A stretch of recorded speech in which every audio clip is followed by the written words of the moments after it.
नमस्कार बच्चों, आज मैं आपको एक विषय पर कुछ बताने जा रही हूँ। ये मैंने कुछ पॉइंट्स नोट करके आई हूँ ताकि कुछ छूट न जाए।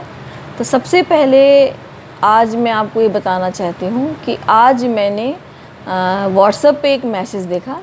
तो मैसेज मुझे बड़ा अच्छा लगा। वो था हमारी सोच के ऊपर। उसमें लिखा था, सोच का असर हमारे मन और तन पर होता है और मन और तन का असर हमारे संपूर्ण जीवन पर होता है। बहुत सही कहा गया है। सब कुछ बच्चों विचारों का खेल है।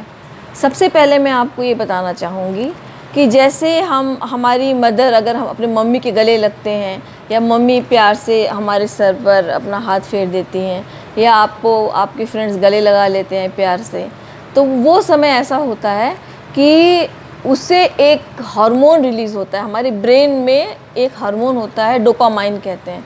तो डोपामाइन जो है वो रिलीज़ होता है, उससे हम और अच्छा महसूस करते हैं, हम स्ट्रेस फ्री हो जाते हैं, रिलैक्स हो जाते हैं, है ना। तो ये हो डोपामाइन का असर, और इसको हम ट्रांसमीटर, न्यूरो ट्रांसमीटर भी कहते हैं। उसी तरह अगर हम क्रोधित हैं, अगर हम क्रोध कर रहे हैं, तो उसका हमारे जीवन पर एडवर्स इफ़ेक्ट होता है। जो हमारी किडनी है उसके ऊपर 2 ग्लैंड्स होते हैं जिनको एड्रिनल ग्लैंड कहते हैं। जब हमको गुस्सा आता है तो वो एड्रिनल ग्लैंड जो होता है एक हार्मोन रिलीज़ करता है, जिसके वजह से हमारे शरीर पर उसका असर होता है ना। हमारा गला सूख जाएगा गुस्सा आएगा तो, और हम शिवर करने लगते हैं, काँपने लगते हैं, और हमारे मन में तरह तरह के बुरे ख्याल आने लगते हैं। तब हमारे शरीर पर उसका बहुत ही गहरा असर होता है। तो बच्चों, इसका मतलब है कि हमें जो है हमेशा अगर खुश रहें तो ज़्यादा अच्छा है, जो हमारे शरीर के लिए अच्छा है।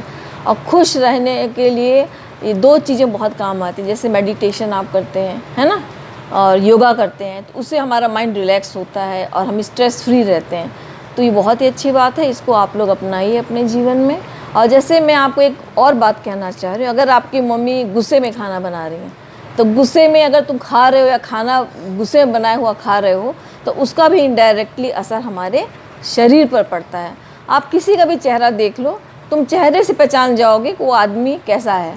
और जो बहुत ही गुस्से वाला है, तनाव में रहता है, उसके चेहरे से पता चल जाता है ये आदमी बहुत मलिन सा चेहरा होता है, उदासी भरा चेहरा होता है, फ्रेशनेस नहीं होती है। दूसरी तरफ जो प्रफुल्लित होता है, खुश होता है, उसका चेहरा देखो तो हमेशा हमेशा मुस्कुराता हुआ रहेगा, एकदम फेस एकदम क्लियर रहेगा, कोई दाग धब्बे नहीं रहेंगे। तो ये इसका असर होता है। तो विचारों का बहुत ही असर होता है बच्चों। तो हमें अच्छे विचारों के लिए हमें क्या करना चाहिए? अच्छी पुस्तकें पढ़नी चाहिए, है ना, जिससे हमारे अंदर डोपामाइन हार्मोन रिलीज़ हो और हम खुश रहें। और इसके लिए हमने क्या पहली बात बताई है, आपको मेडिटेशन करना है, योगा करना है, और ऐसे लोगों की संगति में रहना है जो पॉजिटिव होते हैं, और नकारात्मक लोगों से दूर रहिए। नकारात्मकता भी हमारे अंदर बहुत सारे एडवर्स इफ़ेक्ट करती है। बॉडी में बहुत सारी बीमारियां हो जाती हैं अगर गुस्से में हैं या नकारात्मक विचार हैं, तो इसका असर होता है।